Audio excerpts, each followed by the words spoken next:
Crossing was interesting. Now, probably not everybody on board would classify it as that or categorize it as interesting, but we had hurricane force winds.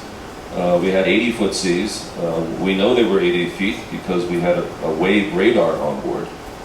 Not because we were anticipating large, heavy sea conditions, but it was part of a very advanced system for measuring the comfort level throughout the ship in terms of guest comfort. And one of the technologies they use to measure that is a bow wave radar. And that told us that we had in excess of 80-foot seas. And I say in excess because the last 80-foot sea took out the wave radar on the bow. We had to actually have it repaired because it had been damaged by a wave. So it was exceptional conditions, again hurricane force winds, but the ship impressed us all. She took it on the chin.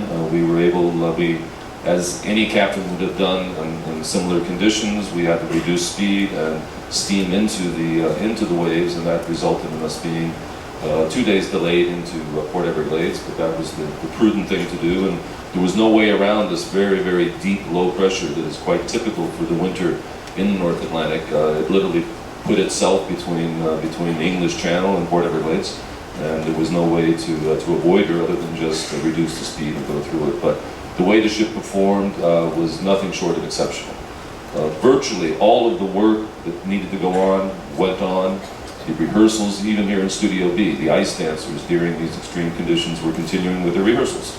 So we all walked away extremely impressed with the stability of the ship and just the overall performance and conditions that are way above anything that we would anticipate in the Caribbean. As far as today's guest assembly drill, yes, it is quite special. And it's something that we're very proud of, another example of how we've taken and utilized technology on the Oasis of the Seas. First of all, we have an electronic muster. So as you come to your assembly station, you'll be instructed to have your SeaPass card ready, and it'll be scanned. It'll have a barcode reading, and we'll be able to scan it and immediately account for where you are, in which assembly station. I will be able to monitor from the bridge real time how the various assembly stations on board are being populated. And I can see how many guests are at the correct assembly station. I can see how many guests are at an assembly station, but it's not the assembly station they should be at. And it really gives me a whole new tool to monitor what is going on, not only during the drill, but in the event of a real situation on board. These same handheld units, electronic mustering units, can also and would also be used if we ever had to go to the lifeboats. So that every time that somebody was entering a particular lifeboat, we could account for them real time and be able to produce a completely accurate manifest, which is a huge step forward from the present paper and pencil means of accounting for people that's typically used.